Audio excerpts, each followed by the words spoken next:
Get some. Beware,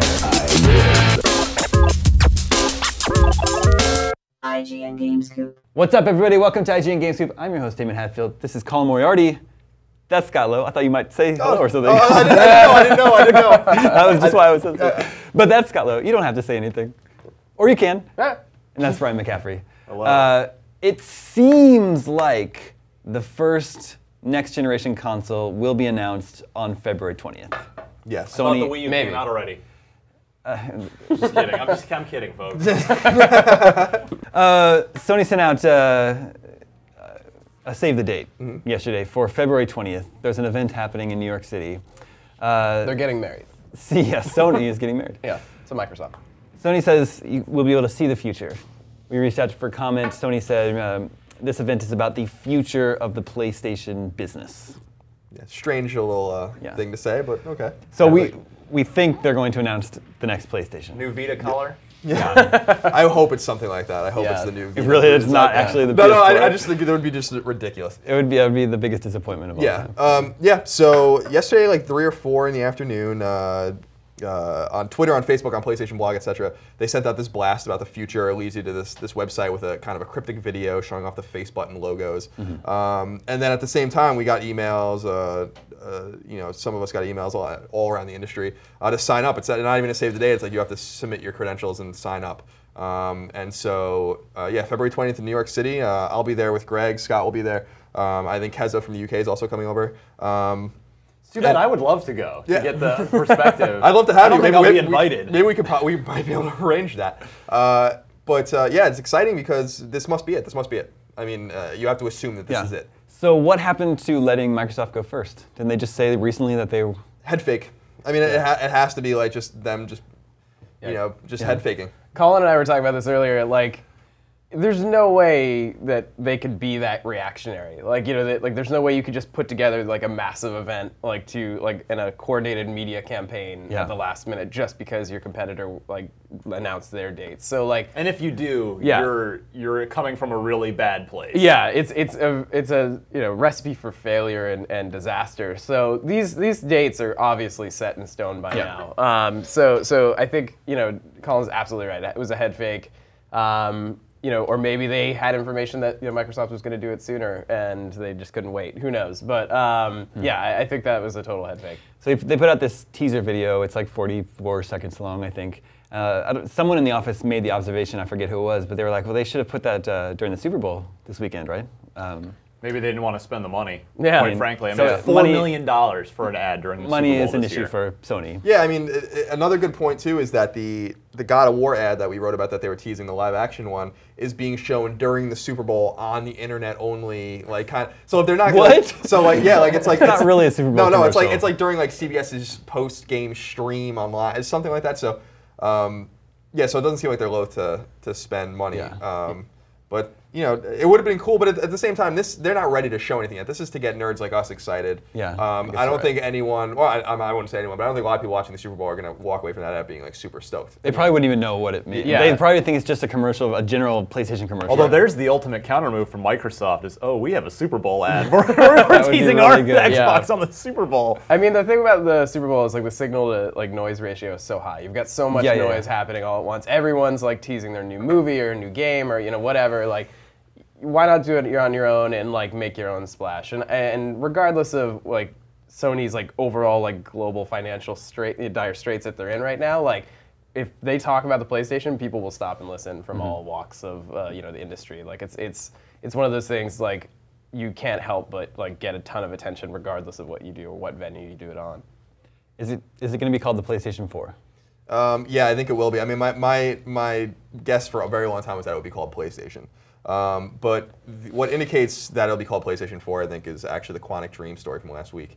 The domain name. Yeah, the domain name Singularity PS4, and they got the domain name Heavy Rain PS3 and Beyond PS3. So this is their style, and so I think that's actually basically proof that it's going to be called PlayStation 4. Do you think if it weren't called PlayStation 4, it would have just been singularityps.com? Yeah, maybe. Because you have to assume, even though Quantic Dream's not owned by Sony, they have a very close relationship with them. They know what it's called. But isn't it still possible that they just registered that domain? I mean, that's the PS4 is just sort of the colloquial code name that that it could still be PlayStation. Sure, but I think you could be right, except for the fact that they haven't even announced that the game exists yet, and by the time that the console's announced and stuff like that, it would make no sense at that point to call it PS4. That would actually cause brand recognition issues, I think. Yeah. So my guess for a very long time was actually wrong. Yeah.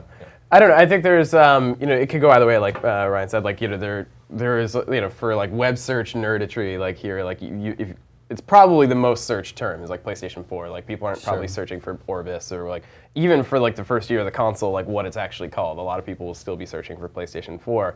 But that said, like it seems like it would be weird for them to completely abandon that brand recognition of like PlayStation number. Like it just like it would totally disrupt the naming conventions that they've used, and as we've seen with the PlayStation Vita, kind of causes some confusion. So I mean, like to go rogue and like throw out like random new titles. So if the PS4 is announced on February 20th, when is the new Xbox announced? I think we're looking at within 30 days because we're going to have GDC coming up, and just really it comes down more to as soon as the cat's out of the bag on PS4 on February 20th, developers are finally going to start talking about their PS4 games / next-gen games, and so I don't think it's going to serve Microsoft to have people talking only about PS4 games and maybe other platforms as well. It's they'd really just be sort of handing the full spotlight to Sony. So I think within 30 days before GDC, which this year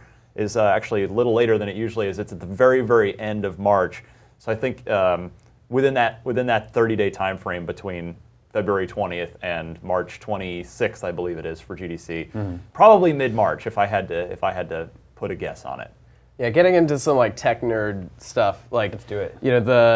The rumors are that these two consoles are going to be based on the exact same brand and architecture of chips. So like these next-gen titles are presumably going to be, of the cross-platform ones, are going to be like seamlessly kind of developed at the same time. So like Ryan said, like if developers start talking about PlayStation 4, they're only going to by association like kind of let stuff slip about the next Xbox. So if Microsoft is smart, and doesn't want to like kind of hold out until a little closer to E3, they'll get ahead of those leaks because those. Yeah, they're just ceding ground to Sony if they let it go for too long. Yeah.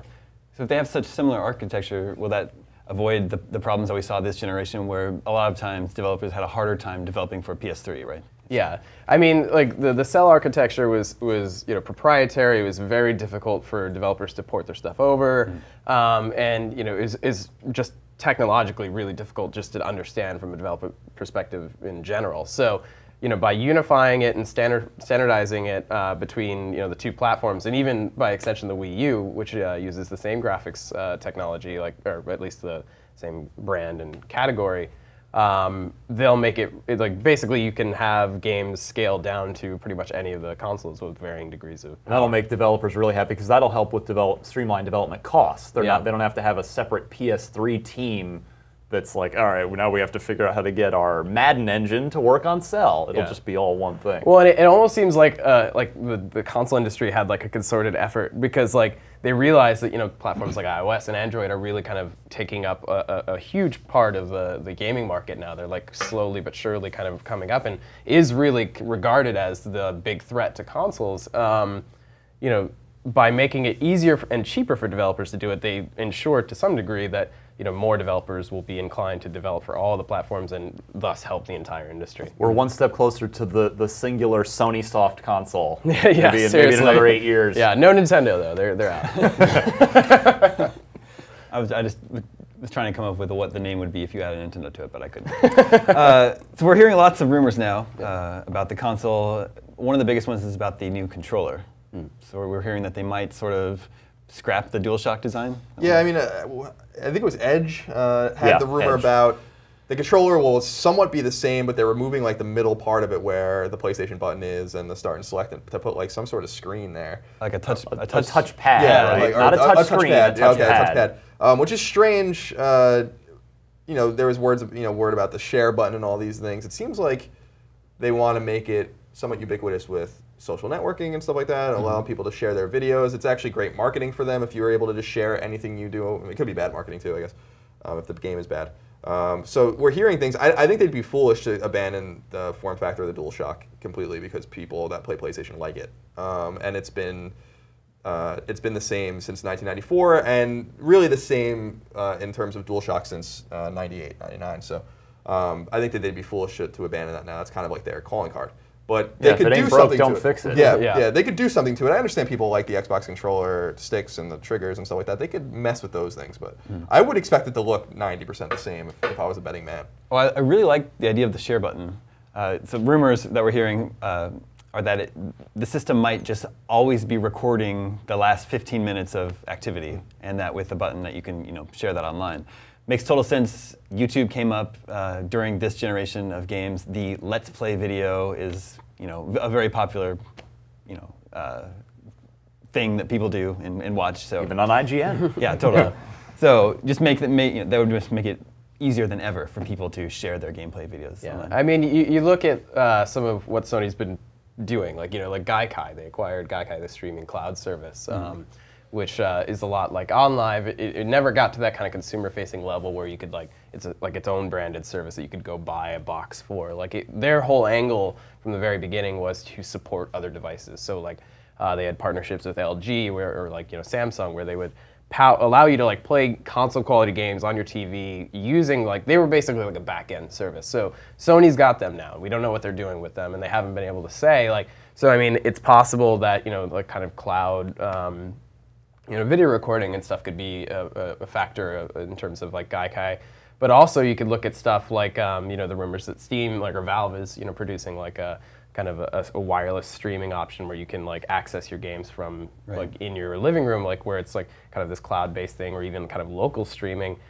Sony could be pursuing something like that where you can actually play a full PlayStation 4 quality game on your Vita with a Wi-Fi connection. There's all these potential options for the kind of cloud stuff that they could get from Gaikai. Well, and what's interesting is that we're hearing that these two consoles, the Xbox and the PlayStation, are so similar.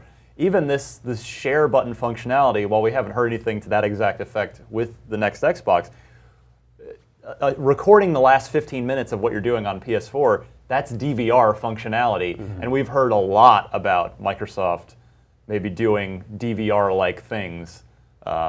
And really getting into the living room with the next Xbox. So yet another potential similarity between these two things. Yeah, I mean, this year is going to be the war for the living room. Everybody wants to, replace cable boxes and satellite, boxes. They want to be able to, instead of just streaming services like Netflix, actually provide live broadcasts, kind of streaming or. Well, and what's interesting is Microsoft, that's been their goal from day one. Yeah. Publicly, they said when the Xbox started, they knew they were going to take a bath on Xbox One just to get a foothold in the living room. But they said from day one, we want to take over the living room.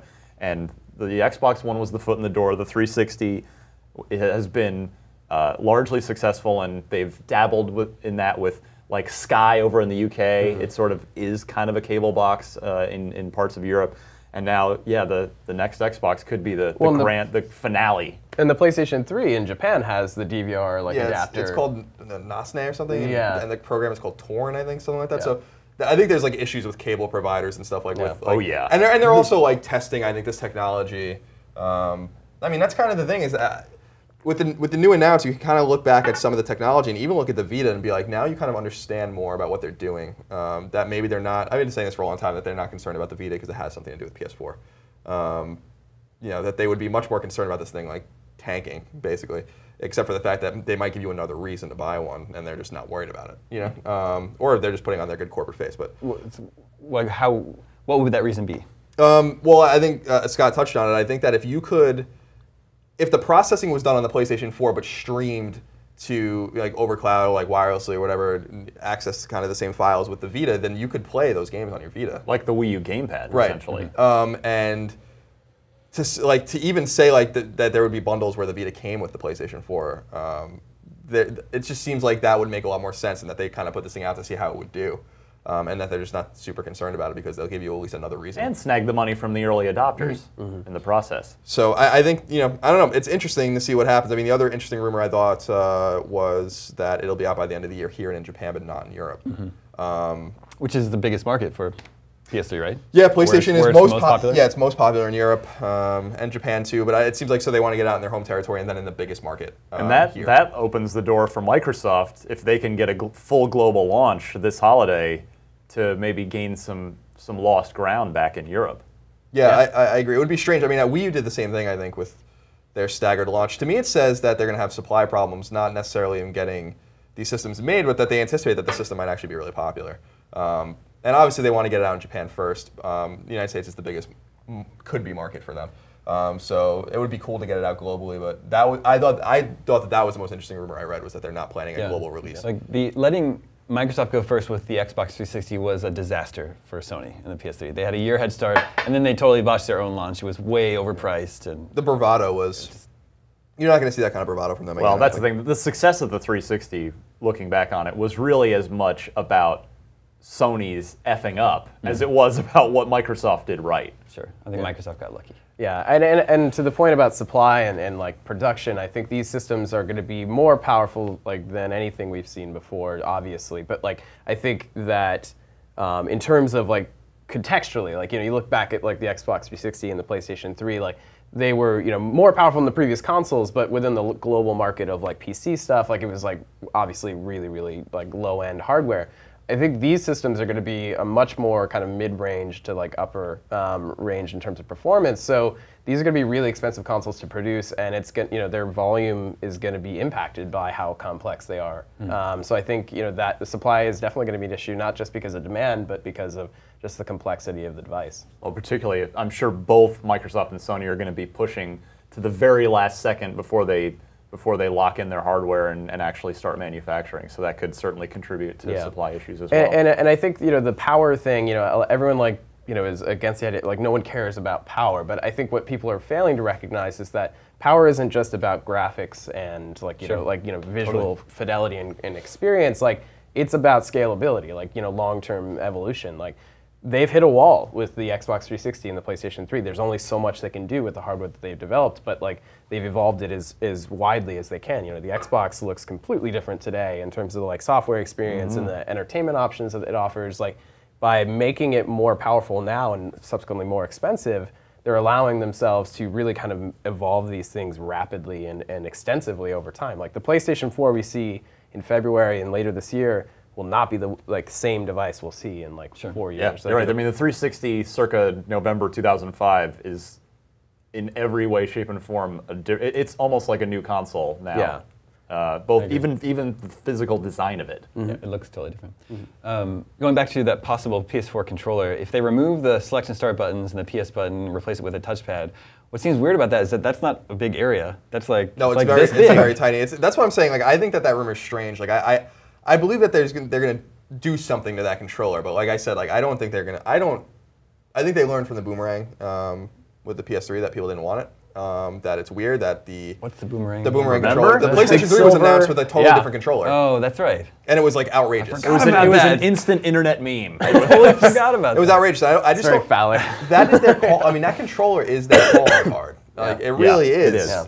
And I don't think that they want to mess with that. I think it would be a really huge blunder to mess with that. And really, why up? I mean, the controller, a new controller already costs $50. Why increase the cost of the controller with a touchpad? Yeah. Well, and I think the core. I think what we'll inevitably find is that people are misinterpreting the term touchpad. Like you think of touchpad, you think of like there was comparisons to the PlayStation Vita, where it's kind of like just this flat surface, but like it could just be a touch-sensitive button. Like we see in was it the text communicator for the you plug into the DualShock Now, like. It's like that's touch sensitive on the top where you can like use it as a cursor. Like there could be physical buttons on it, but it could also act as like a a touchpad. So there's any like the concept of like touchpad controller is like it could mean any number of different things, and it may not exactly mean the doing away of like physical buttons in the center there. Sony does hypothetically employ people smarter than us to make these things and make these decisions. Yeah. Well, the event is on February 20th. Presumably, a lot of our questions will be answered then. But Colin, I know you'll be working diligently leading up to the event, and anything that you discover, you will obviously share with us. Yeah. Any vacation plans you had for the next 30 days got canceled. Yeah. No. We're gonna have plenty of stuff on IGN. you know, a lot of the stuff we haven't talked about software at all too. We just did Podcast Beyond, an emergency episode. It's not really much of an emergency, yeah, you know, I think we're gonna be talking a lot about hypotheticals with software too, third party and first party. We don't know what you know 9 or 10 of the Sony studios are doing. I think we're gonna learn that real soon too. So there's gonna be a lot. There's a lot for PlayStation gamers to be excited about, and in turn, Microsoft, you know, Xbox. It's an exciting time in general. I am very excited right now. I can't wait to pre-order PS4. So I'm, you know, for $900. Yeah, day one. Worst case, profiteering. eBay. That's true. We'll be talking a lot more about the future of video games right here on IGN Games Scoop very soon.